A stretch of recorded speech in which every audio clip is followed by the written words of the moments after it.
Assalamualaikum warahmatullahi wabarakatuh. Bismillahirrahmanirrahim. Alhamdulillahirabbil alamin wassalatu wassalamu ala asyrofil mursalin sayyidina Maulana Muhammadin wa ala alihi washabbihi ajmain amma ba'du. Sedanten kasepuhan Pondok Pesantren Hajan ingkang kula hormati, wonten Gus Zaki, wonten Pak Yasir, wonten sedanten ingkang kula hormati, Gus Rozak, Mas Nadif, sedanten ingkang saya hormati. Kula mungkin baru malam ini keluar setelah ibu sakit di ICU 22 hari. Tapi saya memang di rumah sakit tiap malam itu pulang untuk ngajar pondok saya, karena saya ngajar Syariat wa Al-Khalidah karangan Said Muhammad. Kenapa saya tetap ngajar? Karena kula niku termasuk orang yang sangat berkeyakinan kalian ad-dunya mal'unatun mal'unun ma fiha illa zikrallahi wa ma walahu au aliman au muta'alliman. Terus untuk menghilangkan laknatullah di dunia ini hanya zikrullah, termasuk yang disebut Rasulullah sallallahu alaihi wasallam adalah proses belajar mengajar, au aliman au muta'allim. Terus kula niku sangat fanatik kalian yang namanya belajar, karena niku sing kula anggap ingkang ngilangi adab, ngilangi laknat. Kula beberapa kali terdikte oleh baca, misalnya baca sistem geologi bumi. Itu zaman wonten likuifaksi teng Palu. Itu beberapa ahli geologi tanya saya, Pak Bahak, apa ada pembenarannya dalam Quran? Terus saya bilang, sampean baca ayat ini dengan kamus bahasa Arab yang dikarang orang sekuler, atau bila perlu yang dikarang orang Kristen, biar kamu tidak nganggep saya ini nyari kebenaran. Selama ini alhamdulillah kadang kamus Munjid itu terkenalnya itu dikarang orang non muslim, tapi kadang itu ada hikmahnya. Hikmahnya adalah, tapi saya bukan berarti menganjurkan belajar Munjid, ini ada hikmahnya adalah madatul kalimah itu dimaknai secara benar menurut objektivitas ilmu. Singkat cerita tak suruh nyari makna maro yamuru mauron. Jadi Allah ngendikan teng surat Tabarok, apa kamu merasa aman? Merasa aman setiap saat man fis sama ayyakhsifa bikumul ardu fa idza hiya tamur. Allah zat yang menguasai langit setiap saat bisa saja melumerkan bumi ini. Jadi melumerkan itu ya bahasa Arabnya tamur itu. Jadi Allah sudah mengingatkan bahwa potensi bumi ini memang likuifaksi, karena di bawah ada magma, ada air, ada macam-macam. Kemudian potensi bumi ini juga dihantam oleh benda-benda langit. Sehingga Allah ngendikan innallaha yumsikus samawati wal ardu an tazula wala in zalata in amsakahuma min ahadin min ba'di. Jadi setiap saat mungkin meteor itu menghantam bumi, setiap saat mungkin Mars yang menghantam bumi. Sehingga kalau kita belajarnya itu geologi atau sistem galaksi, itu ketakutan kita ya pada likuifaksi, pada meteor yang jatuh, pada apa. Tapi kalau misalnya kita baca yang su'ul khotimah, ketakutan kita ya akan su'ul khotimah. Tapi terus kalau lihat berita TV corona, ya takutnya akan corona. Tapi setelah distatistikkan, misalnya belajar orang yang mati karena ngelindur, itu ya terus takut tidur, karena yang mati karena ngelindur itu juga banyak. Artinya apa? Membaca itu membentuk, dan itu artinya belajar. Saya termasuk orang yang meskipun masih muda itu gak mati. Ini yang bedakan saya dengan bisnis gede saya kalau masalah ngadepi mati. Karena bukan berarti saya mesti soleh, mesti husnul khotimah, ya enggak. Ada istilah mati yang menyenangkan dalam diri manusia. Itu Nabi ngendikan, Allahumma ahyini maka natil hayatu khairan li wa tawaffani maka natil wafatu khairan li. Sebagian doa, Allahumma ij'alil hayata ziyadatan li fi kulli khairin wal mauta rohatan li min kulli syarrin. Jadi mati itu akhir dari maksiat saya, atau akhir dari potensi maksiat saya. Sehingga kata Sohibul Hikam, kamu harus percaya diri bisa selamanya tidak maksiat lagi. Orang kan tanya, masa manusia tidak bisa maksiat lagi? Ya bisa saja kamu pas taat terus mati, berarti sudah tidak bisa maksiat. Jadi ulama itu melihat mati itu akhir dari segala maksiat atau potensi maksiat.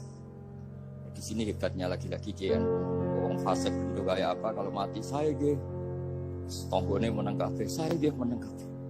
Sesuai kiai ini saya nih pun buatan sakit maling, buatan sakit korupsi. Oh gede saya ini. Itu satu ilmu yang luar biasa. Meskipun ya tentu agak ngawur. Tapi itu bagus. Secara ilmu bagus. Karena al-maut adalah rohatun min kulli syarr. Lagi-lagi yang menyelamatkan itu illa aliman au muta'alliman. Proses belajar mengajar. Saya baca banyak tentang halal haram dalam kitab Imam Ghazali itu, tak ulang berkali-kali. Saya itu dulu ya gak paham, karena kitab paling susah di bab Imam Ghazali itu menurut saya kitabul halal wal haram. Termasuk bagaimana cara ngelola amwal salatin yang terkenal korup, sementara menyumbang kamu sebagai jaizah, sebagai hadiah untuk para kiai atau untuk para guru. Itu perdebatannya ulama itu macam-macam. Ada yang bilang haram karena itu potensi haram, atau memang benar-benar haram.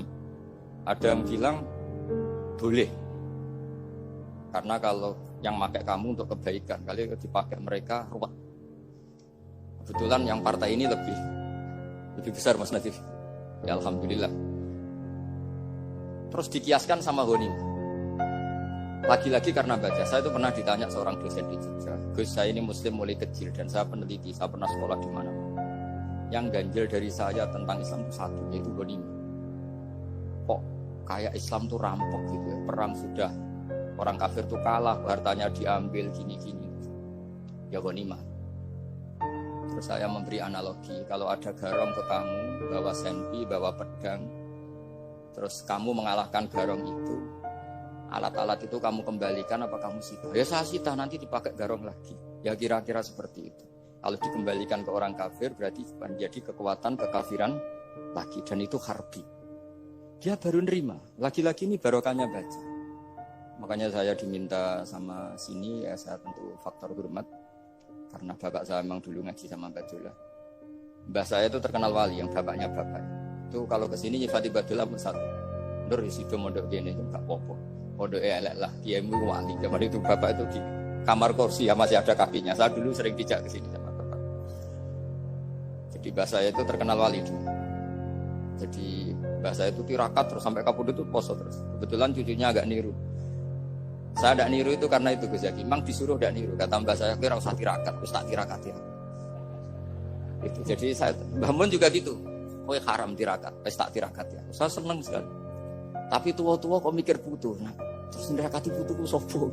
Jadi mulai jadi kiai betul Mas Nadif, saya ini sudah mulai mikir putu. Karena saya ini termasuk orang yang kecelok alim yang nggak banyak orang menghormati karena sudah diramal sama mbah-mbah. Di dulu mbah saya Mbah Nur Sam itu, kakak saya itu SMP, SMA, kakak saya yang kedua juga SMP, SMA. Mbah saya itu Mbah Nur Sam itu yang nganterkan bapak ketika mondok sini itu, yang ikrar karo Badullah wali Mbah Nur Sam, ahli tirakat, ahli puasa. Itu bilang, Nur, anak sing iki aja pondok, aja sekolah no. Sumben sing ngalim ku anak sing iki. Ketika saya hampir tamat SD sama mbah saya Tuban, mbah saya Narukan juga di Sabdo begitu. Singkat cerita saya mondok sarang. Mondok sarang pertama langsung dikenal Mbah Mun, wong anak kiai jadi langsung dikenal. Terus didoni macam-macam, terus jadi wong alim juga ada yang ngelem. Biasa aja untuk dongane muspus. Ya sebenarnya saya agak kecewa ya. Saya inginnya kan dianggap prestasi gitu, ternyata dianggap doanya orang lain. Ya makanya kula niki mriki ya rodok ya syukurlah sama Bang Mutamakin sama semuanya karena tadi kenapa saya harus cerita ini. Quran sendiri mengakui bahwa orang soleh itu diantara aturannya adalah dzurriyyatam ba'duha min ba'd. Meskipun Allah bisa bikin orang soleh dari mana saja, tapi yang legitimit itu memang dzurriyyatam ba'duha min ba'd. Dan kata dzurriyyah itu tasmalu auladal inas, kata Ibnu Hajar al-Asqalani, memasukkan turunan yang dari itu. Meskipun tentu secara wali nikah atau secara disiplin nasab dari ibu itu enggak ngefek.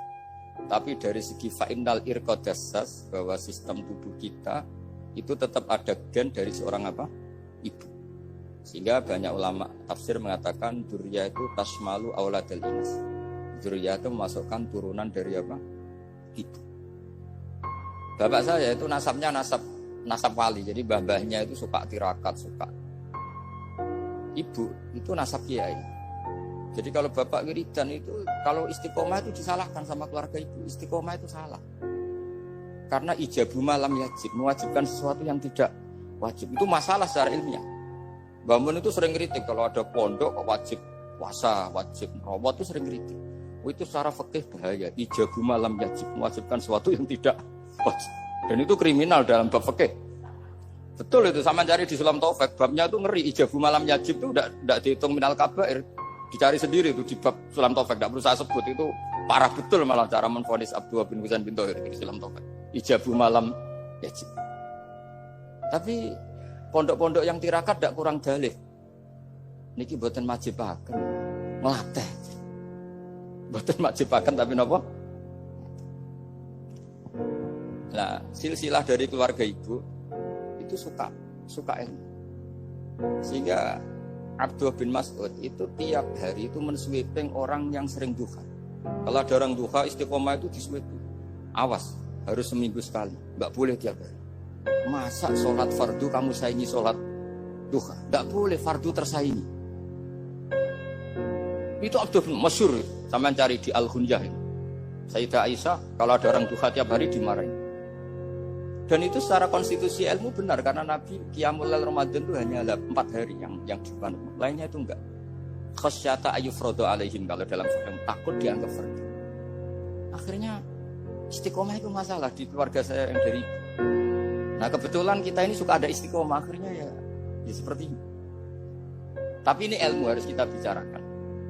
Tapi yang istiqomah, bapak itu pengagum Badulah. Bapak itu suka sama istiqomah. Karena punya guru dulu Ki Zubaidi istiqomah, Badulah istiqomah. Tapi jangan kira Badulah itu hanya istiqomah. Saya punya sanad banyak, mungkin Gus Zaki lebih tahu. Sering saya diceritakan bapak. Badulah itu anak ambek wong fase teman-teman itu rapati cocok.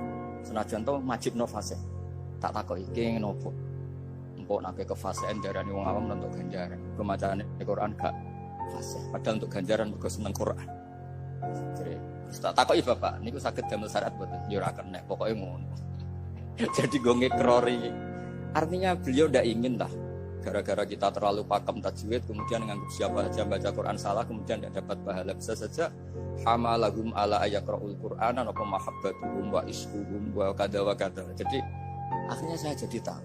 Oke, secara makhraj salah tapi iseknya benar, mahabbahnya benar, brontonya benar.